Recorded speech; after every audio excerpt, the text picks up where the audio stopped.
Pak Imam. Ini cakapan pra observasi. Nah, Pak Imam besok ngajar itu, jadi ini adalah percakapan kita ini, percakapan jauh-jauh hari sebelum saya mensupervisi Pak Imam. Tujuan pembelajaran Pak Imam yang akan Pak Imam ajarkan pada hari Rabu itu apa Pak Imam? Materinya Pak Imam? Yang mana? Yang Pak Imam sendiri. Perkembangan sistem pemerintahan di negara Indonesia. Kemudian tujuan pembelajarannya juga bagaimana Pak Imam tujuannya? Tujuannya itu agar siswa itu mengenal atau mampu memahami perkembangan sistem pemerintahan di negara Indonesia beberapa lembaga DPR, DPRI, maupun MK yang saat ini siswa itu belum mengenal sama sekali. Kemudian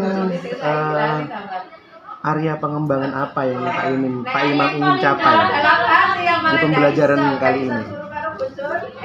Lebih mengenal pada sistem atau fungsi tugas dari pemerintahan itu sendiri. Siswa mengenal sistem pemerintahan demokrasi.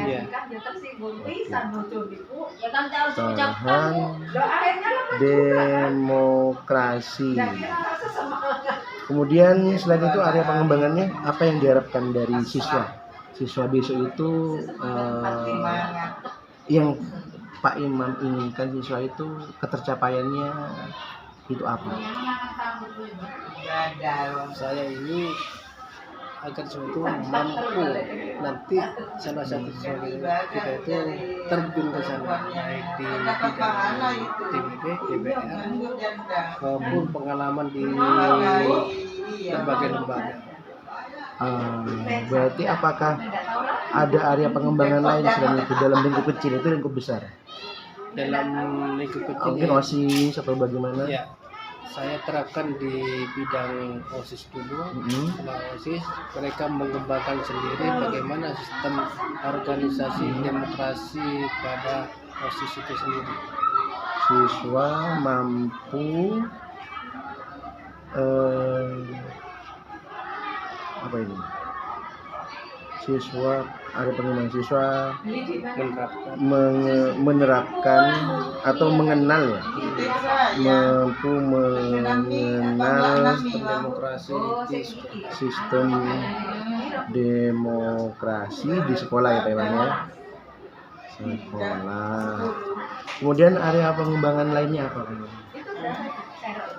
Siswa mampu untuk Di tugas akhir mungkin di tugas akhir.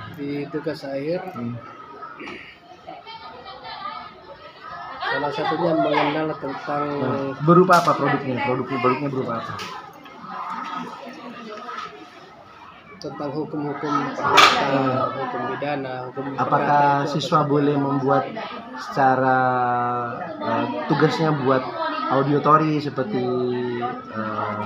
pemaparan tentang sistem pemerintahan demokrasi? Boleh? boleh. Berarti siswa mampu membuat produk ya, produk belajar dengan auditori. Video boleh? Kalau PowerPoint atau Canva boleh? Boleh. Nah, bagaimana Pak Imam bagaimana Pak Imam ingin mencapai ini? Ada 3. Siswa mengenal Siswa sistem pemerintahan demokrasi. caranya bagaimana strategi. Tadi kita amati kesulitannya memang di media ya. Selain itu kesulitan apa yang harus Pak Imam atasi selain di media? Selain ini mungkin lebih luas lagi menampilkan di layar. Ketika di layar anak-anak menampilkan lebih spesifik lagi. menyiapkan media pembelajaran berupa LCD proyektor ya. Kemudian Terus yang untuk mencapai siswa membuat produk belajar dengan auditori, video, PowerPoint. siswa dapat mencari informasi baik di internet maupun di media lain atau di koran tentang berhubungan demokrasi itu. Jadi anak-anak bisa membuat tugas tentang demokrasi atau permasalahan di pemerintahan. Siswa membuat tugas dengan produk auditori, PowerPoint, video ya, Canva ya. Oke, siap. Oke, terima kasih Pak Imam. Jadi permasalahannya sekarang ini yang menurut Pak Imam ini agak susah, yang agak susah diatasi dari siswa itu apa? Yang susah itu karena jarangnya membaca. Karena itu jarang membaca sehingga pemahaman tentang demokrasi sedikit berkurang. Jadi jarang berliterasi ya anak ya? Iya, jarang berliterasi. Sehingga anak-anak saya ajak untuk terus berliterasi, sedikit demi sedikit anak-anak akan memahami apa bentuk yang terkandung di dalam demokrasi itu sendiri. Literasinya ini digital atau manual? Literasinya itu berbentuk manual. Oh, manual ya. Lewat buku paket ya? Ya, lewat buku paket.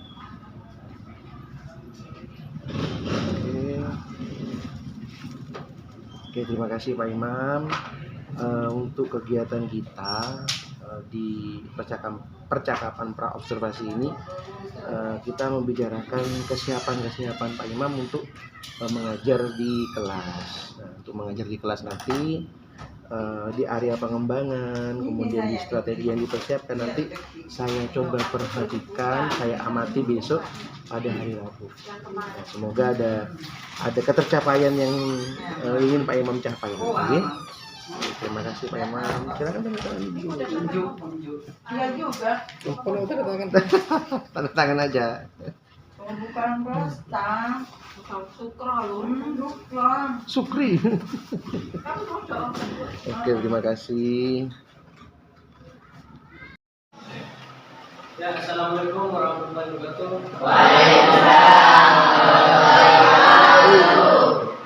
Bagaimana sehat semua? Ada yang masuk hari ini? Masuk semua? Ada yang masuk? Berapa orang yang masuk? Dua. Punya siapa? Mana?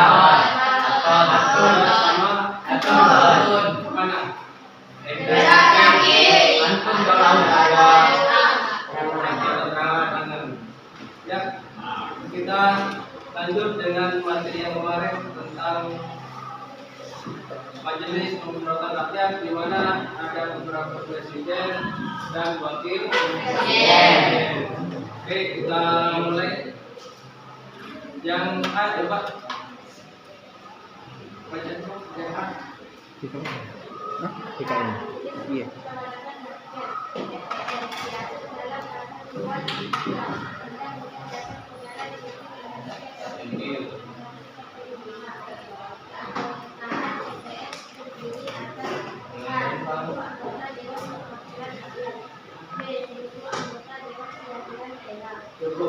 Seluruh anggota Dewan Perwakilan Rakyat itu siapa saja?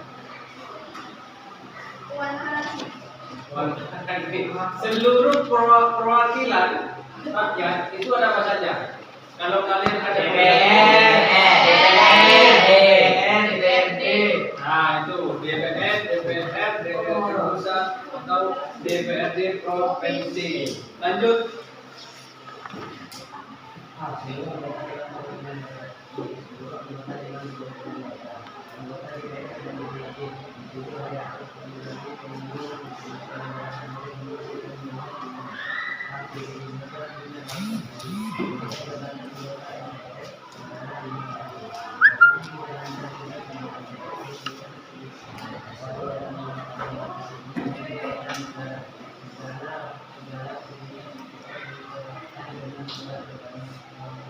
Ya.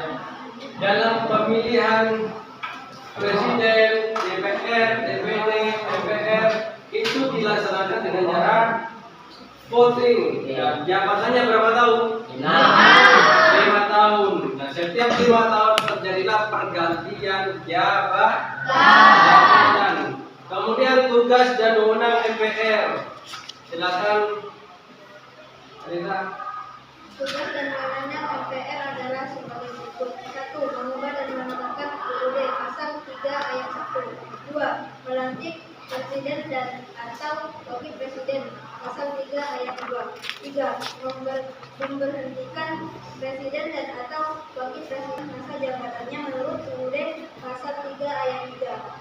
4. Memilih wakil presiden dari dua calon yang diusulkan oleh presiden dalam hal terjadi kekosongan wakil presiden. Pasal 8 ayat 2. 5. Memilih presiden dan wakil presiden dari dua pasangan calon presiden dan wakil presiden yang diusulkan oleh partai politik atau gabungan partai politik yang pasangan calon presiden dan wakil presidennya meraih suara sebanyak pertama dan Tugas dan wewenang MPR yaitu adalah mengubah dan menetapkan undang-undang pasal 3 ayat 1. MPR bisa mengubah, ya. Kemudian wewenang apa saja yang terkait dengan pemerintahan yaitu tertuang pada pasal 3 ayat 1. Yang kedua, melantik presiden dan wakil presiden yaitu pada saat pemilihan umum. Kalau sudah jadi pemilihan umum, siapa pemenangnya, barulah yang dilantik adalah pemenangnya. Seperti kemarin Presiden Jokowi melawan Prabowo. Siapakah wakil Presiden Jokowi kemarin? Maruf Amin. Kemudian wakilnya Pak Prabowo? Sandiaga Uno. Ya, sebelum pemilihan mereka itu diadakan saling adu argumen. Apa saling adu argumen? Debat terbuka atau diskusi.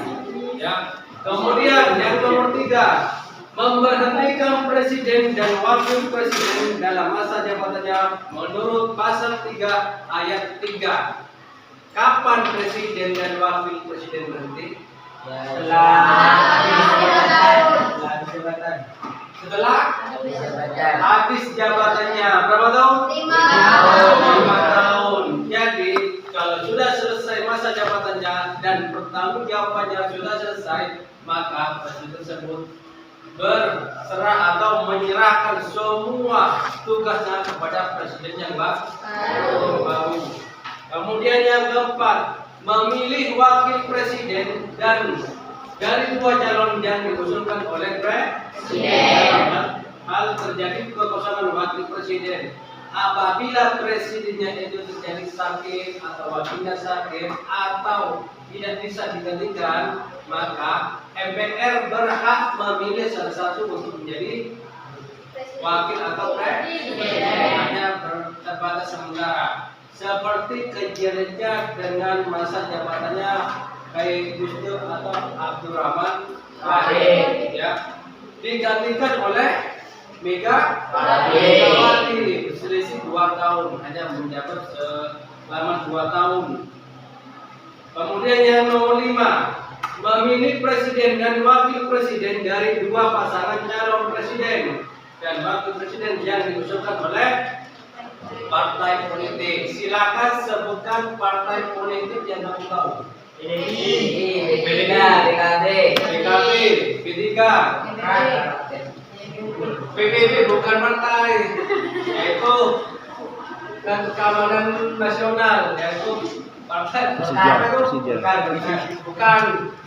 Bangsa Ikatan Bangsa itu PBB, bukan partai. Partai apa yang kamu tahu? P3, Golkar, Persija,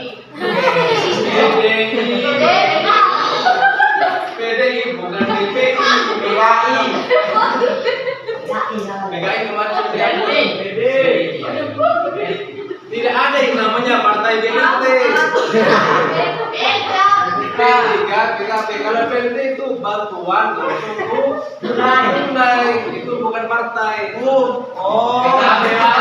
PKP ya, PKB ya, ada PKS kemarin ya. Ya.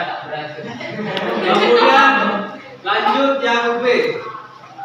Siapa?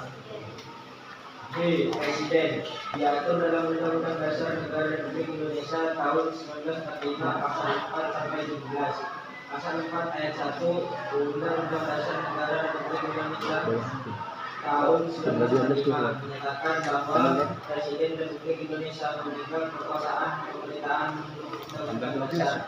Kemudian dalam nomor 7 menyatakan bahwa Presiden yang Ada 7. Sebutkan presiden yang pertama.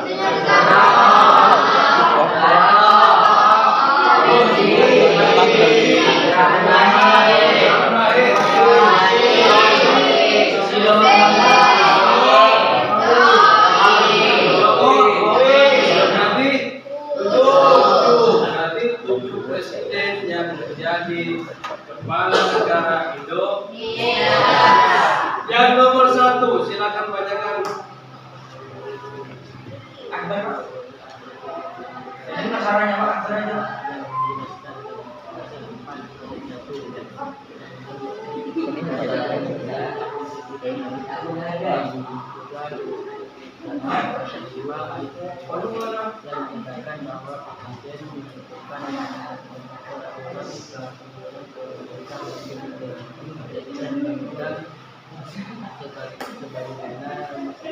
Ya, oke, cukup. Belajar lagi bacanya ya.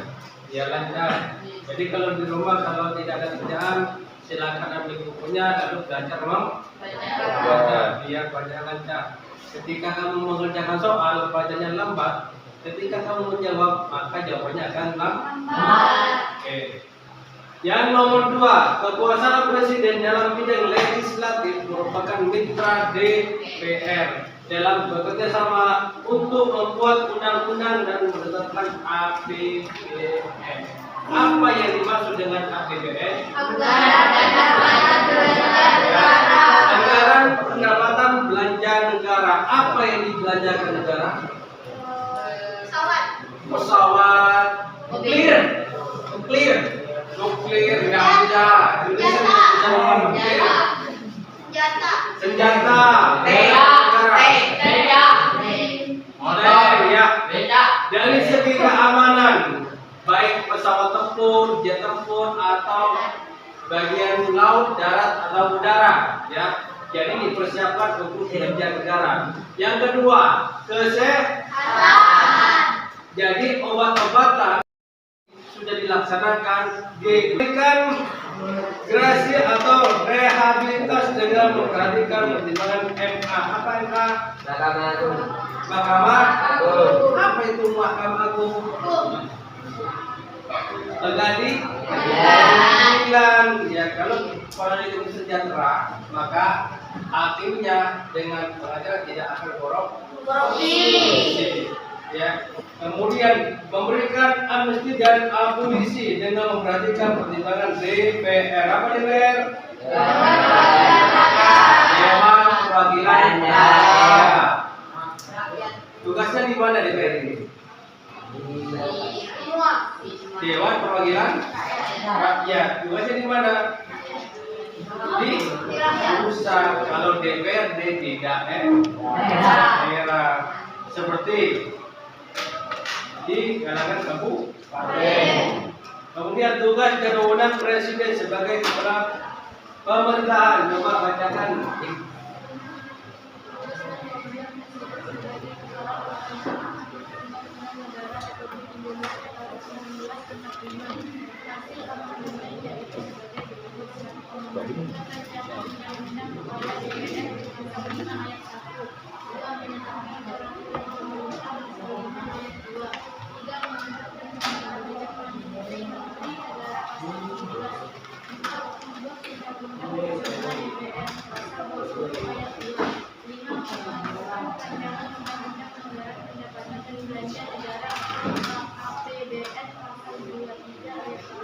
Cukup.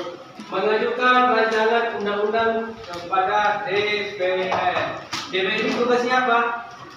Membuat undang-undang, menetapkan peraturan pemerintah. Kalau sudah pemerintah menetapkan kurikulum merdeka, kurikulum 2013, ya. Jumlah anggota DPR jika undang-undang adalah sebanyak 60 orang. Masa jabatan anggota DPR adalah 5 tahun.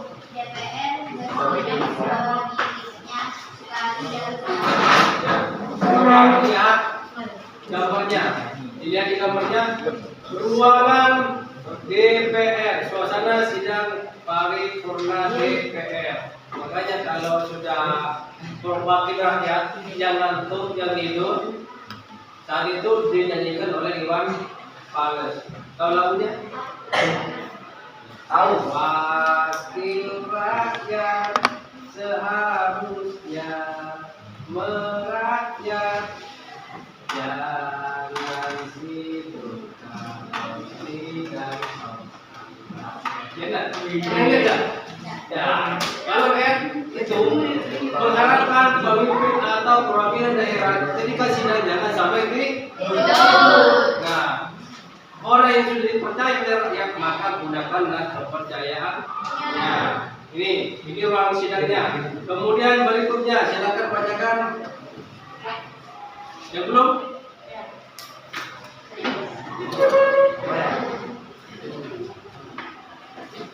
Silakan bacakan satu-satu.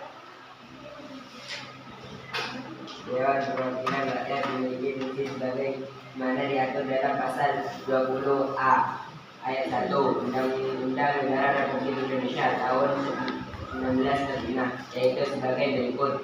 A. Fungsi legislatif, ialah menetapkan undang-undang dalam persetujuan presiden. B. Fungsi anggaran, ialah menyusun dan menetapkan APBN melalui undang-undang. C. Pengawasan, ialah mengawasi pelaksanaan pemerintah oleh presiden. Ya. Fungsi legislatif ialah menetapkan undang-undang dengan persetujuan presiden. Kalau sudah undang-undang ditetapkan, jelas berarti mau tidak mau harus mengikuti. Yang kedua, fungsi anggaran. Apa fungsi anggaran? Ialah menyusun dan menetapkan APBN melalui undang-undang. Kita mau belanja harus ada aturannya, tidak melebihi batas. Kalau sudah melebihi batas, maka terjadilah yang namanya korupsi. Sudah diagendakan berapa yang dibutuhkan, berapa yang untuk kebutuhan sekolah, pemerintah dan kesehatan. Itu sudah di-scan. Fungsi pengawasan ialah mengawasi pelaksanaan pemerintah oleh presiden. Siapa sekarang yang tidak diawasi? KPK pun juga diawasi. Ya, berapa PT, berapa perusahaan yang sekarang belum tinggal, ya, gara-gara tidak produktif. Lanjut, halaman 82.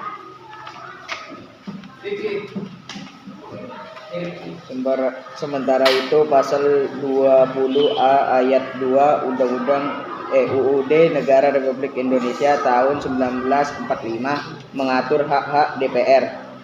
Hak DPR ini berfungsi untuk menjalankan fungsi DPR agar lebih efektif, yaitu sebagai berikut. A. Hak interpelasi, ialah hak DPR untuk meminta keterangan kepada pemerintah dalam menjalankan pemerintah. B. Hak angket, ialah hak DPR untuk melakukan penyelidikan mengenai kebijakan pemerintah yang diduga bertentangan dengan hukum. C. Hak mengeluarkan pendapat, ialah hak DPR untuk menyampaikan pendapat atau usul mengenai kebijakan pemerintah.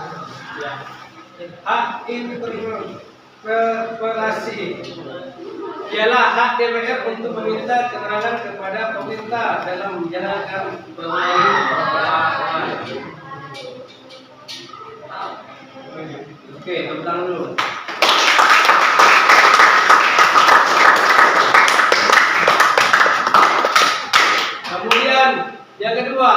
angket ialah hak DPR untuk melakukan penyelidikan mengenai kebijakan pemerintah yang diduga bertentangan dengan hukum. Kalau sudah bertentangan dengan hukum, maka terjadilah yang namanya proses. Ya, yang penting. Yang ketiga, hak mengungkapkan pendapat ialah hak DPR untuk menyampaikan pendapat atau usul mengenai kebijakan pemerintah. Kalau sudah kebijakan pemerintah tidak sesuai dengan kebutuhan rakyat, maka terjadilah yang namanya korupsi. Ya, jadi banyak demo nanti. Kemudian yang D, silakan lanjut D. Dewan Perwakilan Daerah merupakan lembaga negara baru yang dibentuk setelah perubahan Undang-Undang Dasar Negara Republik Indonesia tahun 1945. Lembaga negara ini dibentuk untuk menampung aspirasi masyarakat di daerah karena sebelumnya aspirasi daerah belum mendapat penyaluran secara baik. Salah satu hasil reformasi sistem pemerintahan adalah pembentukan lembaga negara yang mampu mewakili aspirasi daerah secara khusus. Lembaga wakil rakyat yang sudah ada sebelumnya. Anggota DPD dipilih dari setiap provinsi melalui pemilihan umum. Anggota DPD setiap provinsi jumlahnya sama dan jumlah seluruh DPD tidak lebih dari 3 jumlah anggota DPR. Selama jumlah anggota DPD setiap pemilihannya dan selama presiden bertempat di ibu kota negara RI.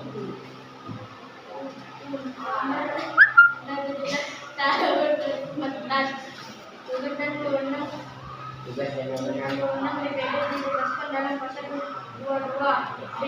Oke, cukup. Apa yang dimaksud dengan DPD? Dewan Perwakilan Daerah. Tahan dulu. DPD adalah Dewan Perwakilan Daerah. Ya, tugasnya apa? Tugasnya yaitu mengajukan rancangan undang-undang, kemudian membahas tentang rancangan undang-undang. Kemudian yang ketiga, Melakukan pengawasan atas pelaksanaan undang-undang. melakukan pengawasan atas pelaksanaan undang-undang. Yang keempat, Yang berkaitan dengan ekonomi daerah. ya, berhak mengajukan rancangan undang-undang. RUU itu adalah draft untuk undang-undang atau aturan yang berkaitan dengan anggaran DPD atau juga berhak memberikan pertimbangan terkait rancangan undang-undang. Ya, itu adalah draft. Kemudian yang E. Ya. Badan Pemeriksa ya. Boleh. Badan Keuangan BPK, yaitu lembaga negara yang bertugas untuk memeriksa pengelolaan dan tanggung jawab keuangan negara. BPK berkedudukan di ibu kota negara dan memiliki kewenangan di setiap provinsi. Anggota BPK dipilih oleh keluarga untuk kepentingan DPD dan diresmikan oleh Presiden. Keanggotaan BPK ada dengan Undang-Undang Nomor 15 Tahun 2006 berjumlah 9 orang, Undang-Undang Nomor 9 BPK terdiri atas salah satu orang ketua, 1 orang wakil ketua dan 7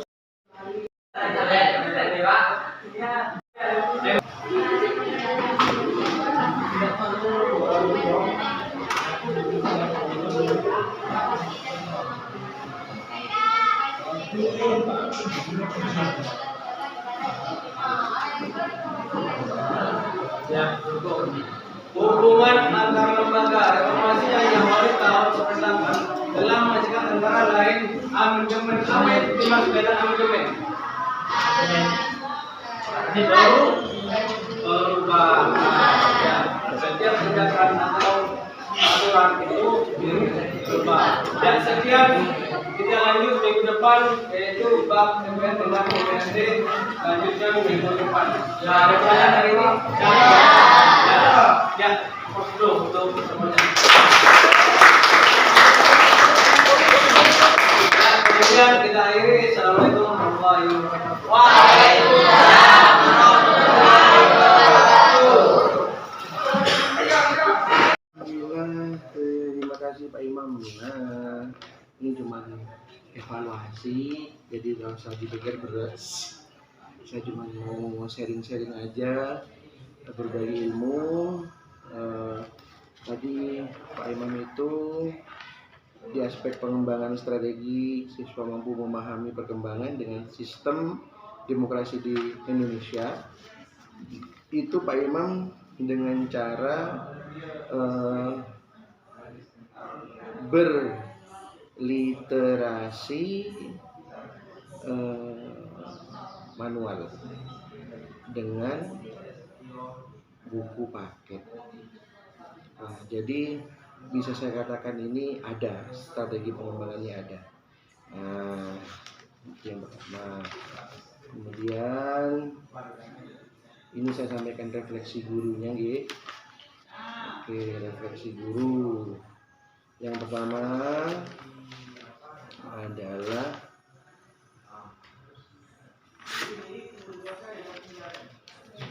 topik percakapan dan catatan. Nah, ini catatan refleksi guru. Yang pertama tadi Pak Imam runtutan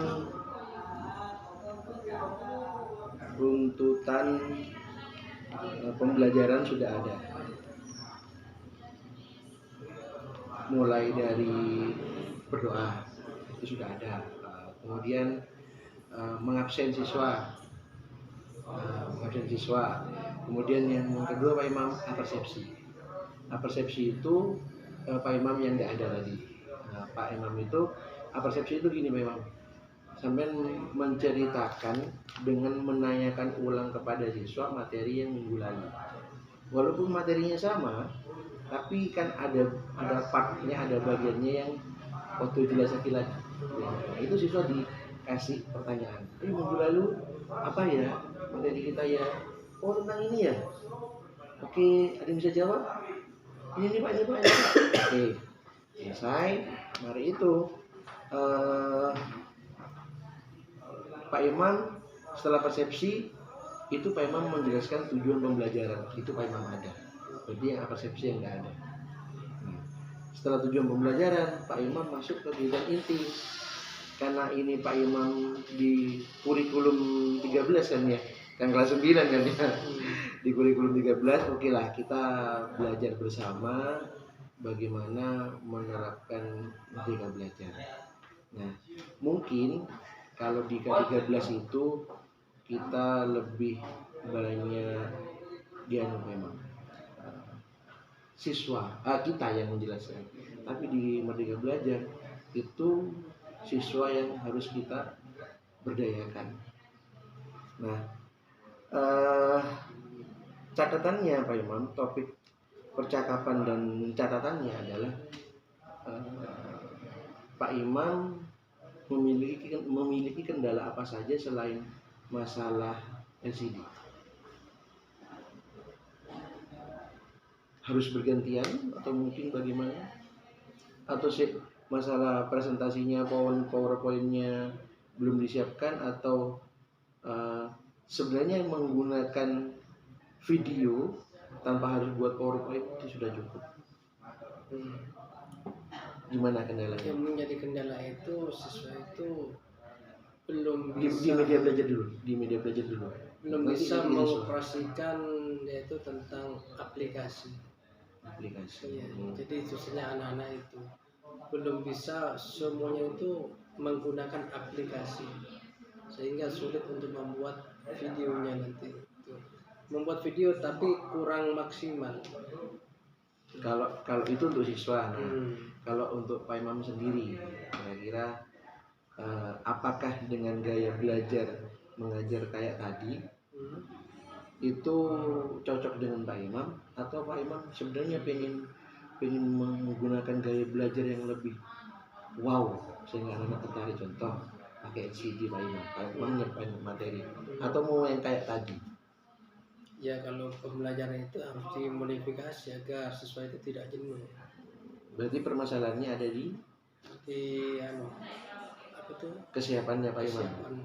Kesiapannya Pak Imam. Berarti di kesiapan membuat materinya. Kemudian itu yang pertama. Nah, kemudian yang kedua, kendala apa saja Pak Imam? Kendalanya, oke lah tadi masalah kesiapan membuat PowerPoint atau membuat presentasi. Nah, LCD tadi juga kendalanya mungkin sekolah terbatas ya. Nah, apa lagi kendalanya? Anak-anak oke lah, anak-anak tidak bisa, hampir tidak semuanya bisa gunain aplikasi misalnya Canva atau apa. Bagaimana cara Pak Imam untuk menyelesaikan itu? Ya mengajak siswa tersebut untuk bersama-sama belajar menggunakan Canva itu. Kapan kira-kira? Mulai minggu depan anak sudah mulai belajar. Belajar ya. Tugas dengan Canva itu kan setidaknya tidak harus bikin bikin sampai berhalaman-halaman gitu. Bikin flyer kan cukup sebenarnya ya. Oke. Mengajak siswa untuk berliterasi digital dulu ya. Berarti pembelajarannya Pak Imam juga tidak harus dari buku-buku manual juga ya Pak Imam ya. Iya. Berarti juga anak-anak juga diajak untuk mencari di internet kan juga bisa. Nah, kemudian yang kedua, mengajak siswa menggunakan dan mengumpulkan tugas dengan Canva. Kalau video boleh nggak? Boleh. Boleh ya. Video. Nah, apalagi Pak Imam yang menjadi rencana tindak lanjut ke depan buat Pak Imam? Apa perlu tadi kayak tadi Pak Imam perlu nggak? Seneng nggak dengan cara ngajar tadi? Yang ini tunjuk ini tunjuk ini. Ya senang. Kenapa? Kadang ketika ditunjuk anak tidak siap. Kalau sudah tidak siap berarti anak-anak itu kurang konsentrasi. Sehingga saya tunjuk anak-anak semuanya bisa konsentrasi. Oh ini ya gitu ya. Seandainya tadi dibuatkan, tadi saya sudah lihat tuh anak-anak sudah dibagi kelompok gitu ya. Ada kelompok utara, di tengah, di timur, sama di selatan. Seandainya mereka itu Pak Imam dibuat belajar kelompok, Pak Imam kan tidak capek-capek untuk memberi mereka materi. Contoh, setiap kelompok menyiapkan HP, saya kirim ya materinya ya, itu mereka nonton bareng. Apa lebih efektif seperti itu sehingga tidak membuat Pak Imam lebih capek dan Pak Imam bisa lebih mengawasi? Tadi kayak siapa? Akbar Redung tidur gitu ya. Tidak semua siswa itu punya HP. Jadi kesulitan di sana. Tidak semua siswa memiliki HP. Siswa tidak semuanya memiliki HP ya. HP Android ya. Android untuk belajar melalui aplikasi. Oke. Nah, selanjutnya Pak Imam, tujuan apa lagi yang ingin Pak Imam perbaiki dari cara Pak Imam tadi mengajar di kelas? Kesiapan dalam memberikan materi. Berarti untuk Pak Imam pribadi ya. Kesiapan untuk memberikan materi dan tanya jawab siswa. Tadi kan waktunya mepet ya. Memberikan materi ajar. Berarti di akhir juga apa bisanya Pak Imam juga ngasih post test juga di akhir. biasanya ngasihkan postes karena Postes. waktunya mepet. Mepet ya. Ada tugas tadi ya. Iya. Oke. Itu dilanjutkan minggu depan yang kemarin. Boleh, siap emang. Ini monggo Kak Imam tanda tangan dulu di sini. Dapat HR. Oleh langsung benar bos. Oke Pak Imam. Aktivitas pengembangan tadi nanti saya rangkum lagi ya Pak Imam ya. Saya rangkum lagi. Pak Imam tanda tangan lagi di sini. Nanti saya salin. Dapat 150.000 rupiah. Aduh. Sudah selesai ini? Aduh, oke.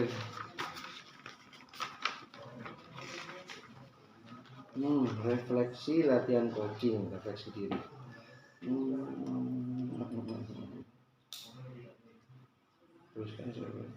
Teruskan umpan balik dari coaching Anda.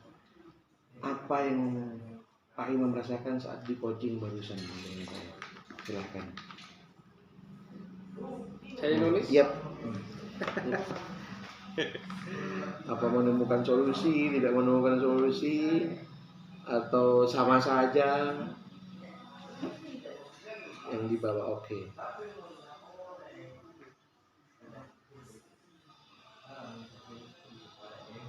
Apa bisa Pak Imam itu tiba-tiba menemukan jalan keluar? Oh, permasalahan saya harus saya selesaikan dengan cara seperti ini.